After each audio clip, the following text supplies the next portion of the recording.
Hello, Walking the Ropes fans. I am Blake, and welcome to the next episode of Walking the Ropes Wrestling Review for AEW Dynamite from Milwaukee, Minnesota.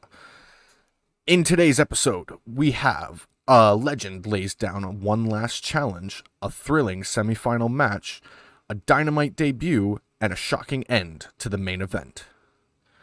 But before that, make sure to check out the Walking the Ropes link tree for all things Walking the Ropes. To open the show, we had a singles match between Matt Hardy versus Orange Cassidy. And to start off, there was a gimmick off. We had Orange Cassidy hitting his super kicks to the shins, and Matt Hardy hitting the delete, you know? And after that, we had Hardy mimicking Orange Cassidy. He grabbed some money from his pockets and then just kind of threw it up. And Orange drop kicked him and caused the money to fly all over the place. Hardy then goes outside. Orange Cassidy goes for a dive, but Matt Hardy catches him and hits a side effect on the outside. Matt then beats on Orange outside of the ring, and then they go back in the ring. Hardy's mocking Orange through this whole thing and just continues to beat on him. And as Hardy starts to come back, as Orange starts to come back, he is quickly stopped by Hardy. And sends him into the corner. Matt then sends Orange into the other corner, and Orange flips over and sends Matt into the turnbuckle. The Orange then goes for Beach Break, but Hardy reverses it into Splash Mountain for a near fall. Hardy then goes for a Twist of Fate, but Orange sends him outside and hits a dive and goes for to the top rope, hits a crossbody back in the ring. Something that's interesting to note, this is definitely where, if you had seen the match already, where Matt Hardy's nose starts to bleed. This is 100% when Orange Cassidy lands really high on the crossbody here, almost landing right on Hardy's face, potentially causing Hardy's nose to break. It was definitely bleeding. I would imagine it broke. Orange then follows this up with a tornado DDT for a near fall. As well, Matt Hardy is complete crimson mask. His nose is spewing blood all over the place. Orange then goes to the top rope, but Hardy stops him and goes for a superplex. But Orange sends him flying and hits the senton bomb as he's mocking Jeff, and then mocks Matt some more and goes for a Twist of Fate, but Hardy sends him flying into the corner. Hardy then hits an elbow from the middle rope and sets up for the Twist of Fate, but Orange hits it himself for a near fall. Orange then goes for Orange Punch, but Hardy ducks it and goes for the leech, but Orange reverses it, rolls him up, and puts his hands in his pockets and gets the win. Orange Cassidy defeats Matt Hardy. For my Malteser scale, I gave this a 3.5 out of 5. It was a solid match. Great way to open Dynamite. As always, AEW knows how to open their shows. I will never complain with pretty much any way they've opened their show so far. I've not had an issue with it at all.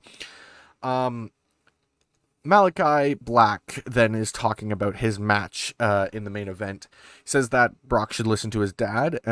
He says he'll give Brock an out. When the bell rings, Brock can roll out and lose and say, "I'm sorry, Mr. Black," and walk out to the back with his dad and think about what he was about to do, and says that if it doesn't go down this way, he will take out anyone associated with the Nightmare family.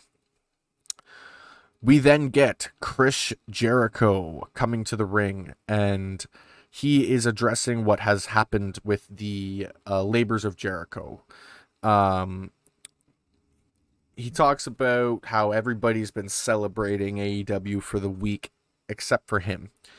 He talks about losing to MJF for the third time, and that this time he tapped out. He's been losing sleep because he shouldn't lose like that, because he is Chris Jericho. He says he does this because he is who he is. Says that all he thinks about is beating MJF, and he hasn't. Says he will keep this up until it's over, and asks MJF to come down to the ring. He has a proposal for him. MJF doesn't come out, and Jericho just continues on and says he wants one more match at All Out. And if he can't beat MJF, he doesn't belong in AEW anymore. If he loses, he will never wrestle in AEW again. He will be full-time on commentary. for Rampage, he specifically said. And this is when MJF comes out. MJF then says, this is getting embarrassing. He says he's not an idiot and sees right through him, and says that if he wanted to stay relevant, Jericho needed a rub with the fastest rising star in pro wrestling. Says that after he beat him again, he wasn't going to fight him again, but being the guy to end Jericho will be better. MJF says that I wouldn't take this match because because I'm better than you and you know it. I knew that this was going to happen. I didn't think there was going to be the last match. I figured it was going to be a blow off at All Out. I still think there's going to be some stipulation added to it, other than if Jericho loses, he isn't a wrestler anymore in AEW. I think that there's going to be something added either by Rampage or the night of, but we'll see. We then get Varsity Blondes talking about facing the Lucha Bros, and they say that they will beat them and then go on to beat Jurassic Express, and then they'll win the Steel Cage match to win the tag titles. We then get the AEW World Tag Team Championship Eliminator Tournament match. Lucha Brothers versus Varsity Blondes. And the Young Bucks come out to watch the match just like they did the last time. Phoenix and Griff start out, and they go back and forth and impress each other and then just tag out. Pillman and Penta come in, and they go back and forth with super kicks and flips, and Penta starts to take control. The Lucha Brothers double team Pillman, I believe it was, and Phoenix hits a Senton Atomico for a near fall. Griff and Pillman then double team Phoenix for a near fall, and the Varsity Brothers go for another double team, but Phoenix fights out and gets the tag. Penta then comes in and tries to take on both men, but they take him down, and Pillman takes control from here. Penta does eventually take out both men and makes the tag, and Phoenix comes in and hits the missile drop kick on both men, followed it by a springboard cutter on Pillman for a near fall. Penta then goes for a pile driver on the apron on Griff, but Pillman stops him and sends him to the outside. He goes for a dive, but Phoenix stops him and hits one of his own, who is assisted by Penta. Then we get back in the ring, and Pillman catches Phoenix with a power bomb for a near fall, and Griff comes in, hits a big elbow for another near fall, broken up by Penta this time. The Lucha Brothers then double team Pillman with an assisted pile driver for the finish. The Lucha Brothers defeat the Varsity Blondes. For my Malteser scale, I gave this a 3.5 out of 5 as well. It was a solid match through and through. I feel like they really know what their plan is here. I wouldn't be surprised if we get Jurassic Express versus the Young Bucks in the steel cage, and I almost think the Jurassic Express is going to take it, just by the way we've been doing things with the Elite. Because I think Hangman is going to be the guy to take the title from Kenny, and I really can't tell what tag team is going to take the titles from the Bucks. With every challenger, it's like, well, maybe they're going to do it. So we really are going to have to wait and see. After the match, Jurassic Express and the Lucha Brothers stand off, and the Bucks come in and try to cause a brawl between the two teams by pushing Jurassic Express into the Lucha Brothers. It turns on them, and both teams end up taking out the Bucks and the Good Brothers. We then get a recap of Pac and Andrade, basically just telling us what we already know for the September 5th match at All Out. We then get the singles match between Jamie Hayter with Britt Baker and Rebel Not Reba versus Red Velvet. They waste no time brawling here, both landing strong shots. Jamie tosses Velvet around the ring and beats on her. Hayter is sent outside, and Velvet hits two big dives to the outside and then is distracted by Britt, and Jamie sends her into the post. As Britt sends Velvet into the barricade, kind of as Jamie's going in the ring, I'm imagining she's distracting the ref during this. And so Velvet is sent into the barricade by Britt and then into the ring afterwards.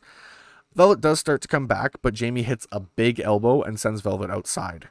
Jamie counts with the ref and then goes outside and gets Velvet and sends her flying into the barricade once again. And this time she was tossed in. Back in the ring, Jamie beats on Velvet some more, and starts to come. Velvet does start to come back, but Hayter just hits a big uppercut. Velvet does hit one of her own, followed up by multiple takedowns with a facebuster as well. Britt then distracts Red. Red goes for a standing moonsault after and misses. Straight up just overshot it. Jamie takes advantage of this and hits a backbreaker and a big lariat for the win. Jamie Hayter defeats Red Velvet. For my Malteser scale, I gave this a 3 out of 5. It was a solid match, exactly what we needed. We knew Jamie Hayter was just being built up for what's coming forward in the future. I imagine we're eventually going to get Jamie against Britt because we have already had that, but we're going to build to that over in the future. After the match, Britt and Rebel and Jamie beat on Red, and Chris Statlander comes in to make the save. She then stands tall with Britt's title. The Dark Order then talks about their issues. Alex blames Uno for Adam getting beaten up, and Alex tells Uno that just because his name is Uno doesn't make him the leader of the Dark Order. He then leaves.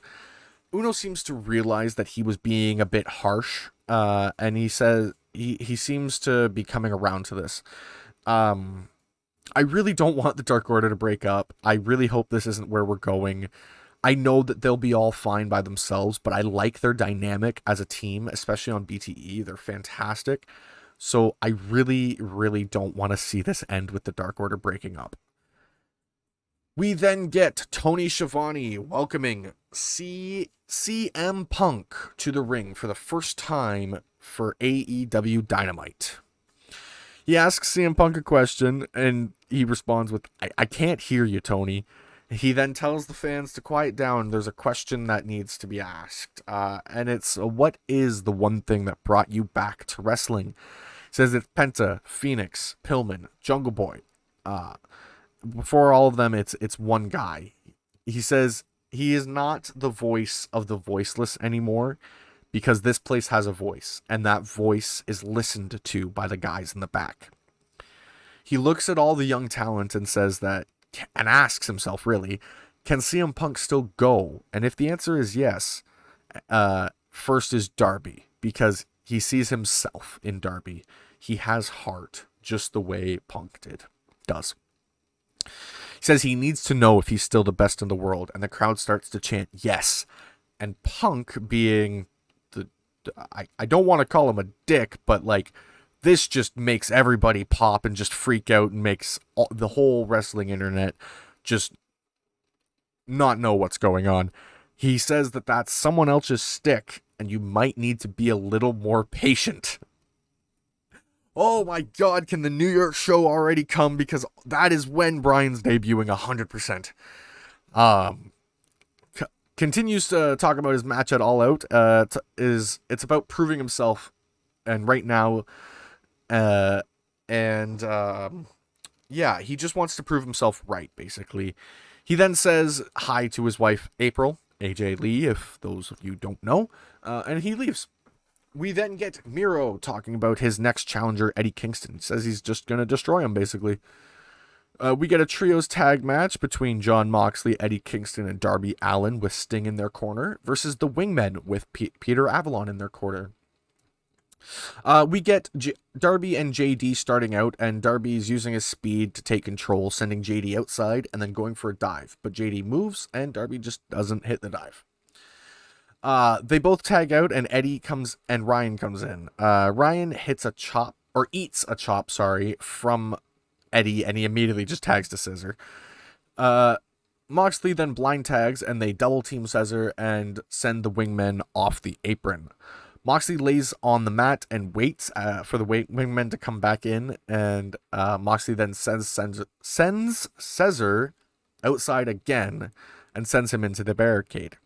Scissor then sends Moxley into the barricade and back into the ring. JD and Scissor then double team Moxley, and JD and Ryan follow it up with double teaming Moxley for a near fall. The Wingmen then tag in and out, beating on Moxley, taking full control of him, and he starts to come back with a back suplex and makes the tag.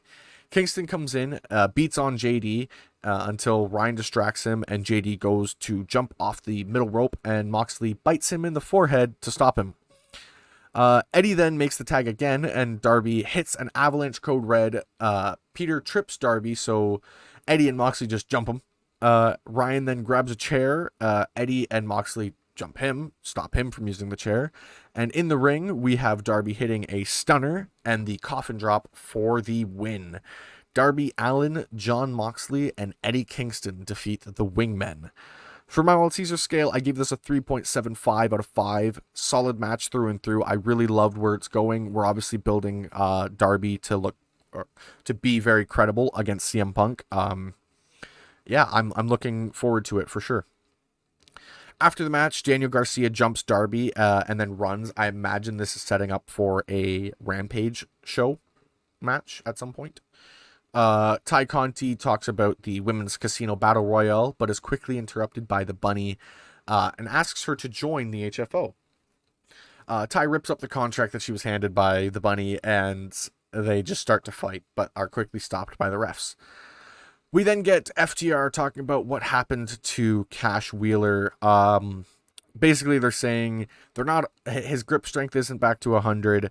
His ligaments are messed up. His nerves are messed up. He's not 100% sure if FTR is going to be able to come back full-time, part-time, if at all. The only thing he can say for sure is they are going to come back for their pound of flesh for one more match at the very least. We then get Tony Schiavone talking with Kenny Omega, and Don just quickly takes the mic and says that at All Out, Kenny is going to take out Christian Cage once and for all. And Cage comes out. He shows a video that AEW posted with the CM Punk debut video online. Shows a video about Don firing Cage after his first match in Winnipeg. And then he says that Kenny then says the only thing that video shows is Kenny was better than Cage at the age of 10. That was the main reason, apparently, why Don wanted Cage to not continue wrestling for them, was because he saw something in Kenny at 10 years old. I mean, he's not wrong. I mean, Kenny's come into this amazing wrestling ability, but at 10, I don't know how you would have seen that. Don says it makes him one of the best bookers along the likes of Vern Gagne and Vince McMahon. Don says that you want to talk about family, and he gets very mad. He takes off his scarf. He takes off his jacket. And he says that he will always be second best in his career to Cage, obviously. And then they just beat on Cage. Kazarian comes in and makes the save, and they all just kind of flee. We get Moxley talking about his contract that got signed from New Japan, because a few weeks ago he had sent off a stack of contracts to New Japan just to see which one got signed. Only one of them got signed, and it's by Kojima Sakoshi, I believe he said. Sakashi. I am not 100% sure on the last name. I know the first name Kojima, that I'm very familiar with that. I'm just horrible with pronunciation of names. He says that when the bell rings, he has no respect. Says that September 5th at All Out will be the end of the legend Kojima. That's pretty cool. We're getting the legend Kojima against Jon Moxley at All Out. That's going to be a really, really cool match. We then get the Gun Club versus the Factory in a trios tag team match with Paul White on commentary. Billy and Camarado start out, and they exchange shots, and Billy quickly tags out, and QT is taunting Paul through this whole thing. Camarado beats on Austin Gunn, and QT comes in, kind of does a little bit, and then just quickly tags back out. Solo comes in, and he starts. Austin is able to start coming back, but is stopped by Solo quickly. The Factory is tagging in and out, and they're beating on Austin Gunn, and Camarado tosses Austin around the ring. Nick then runs at Austin. He moves out of the way and finally makes the tag to Colton. And Colton comes in and he takes control. Camarado does take out Colton for a second. Billy takes out Camarado himself. And then back in the ring, QT is taunting Paul White. He gets rolled up by Colton, and that's it. The Gun Club defeats the Factory. My Malteser scale, I gave this a 2.75 out of 5. It was a solid match. I mean, the distraction finish is kind of overdone in wrestling. I get it. It's fine. I didn't hate it at all. Not one bit.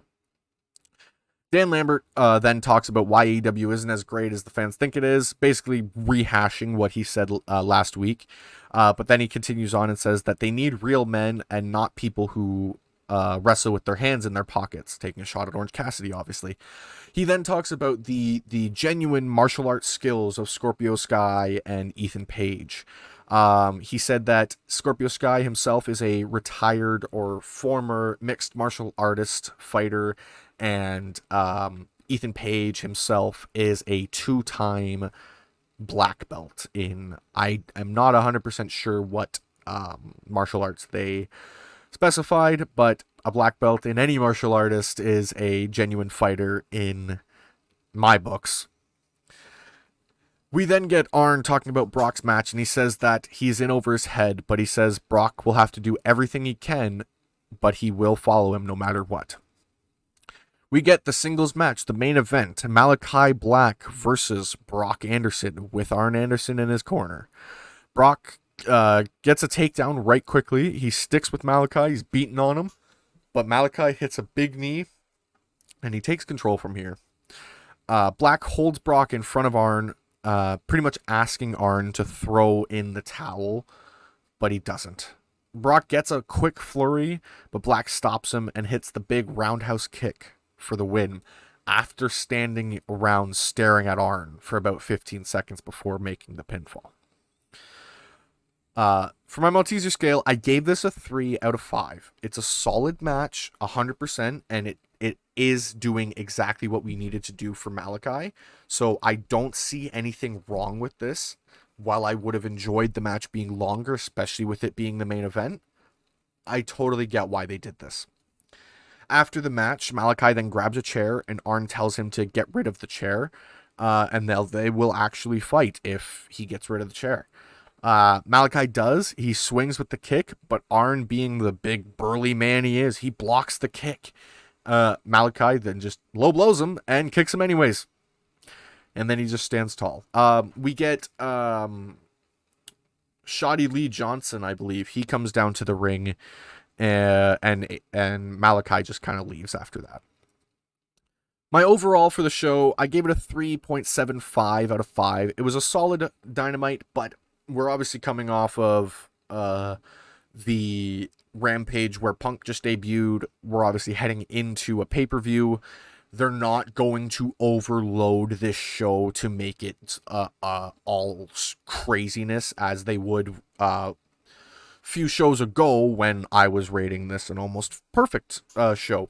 Well, this show was not bad at all. It wasn't like an electrifying show through and through. I still loved the show. Absolutely. AEW has done no wrong, really, in my opinion. My segment of the night, it's Chris Jericho addressing his future. I really don't see him losing at All Out, but we'll see. I feel like he's not done his career anytime soon. For my match of the night, I give it to Matt Hardy and Orange Cassidy. For something that I didn't think I was gonna like. I mean, I thought I was gonna like it because I love the two of the guys, but I didn't think I was gonna enjoy the match as much as I did. I really found myself enjoying that match, especially after Hardy kept going with his face busted open. For my performers of the night, I give it to Malachi Black and Orange and Hardy as well. Malachi Black mainly because his character work is going to be fantastic over the next few weeks, and there's really only going up from here, and it was exactly what we needed to do for him. As for Orange and Hardy, I mean, they just put on a masterclass of a match, and I was just super happy to watch it. But that is all for this episode of Walking the Ropes Wrestling Review. I thank you all for dropping in. If you enjoyed, make sure to hit the bell icon and subscribe, and to get notifications whenever we upload a video. I'm sorry. I will see you in the next one.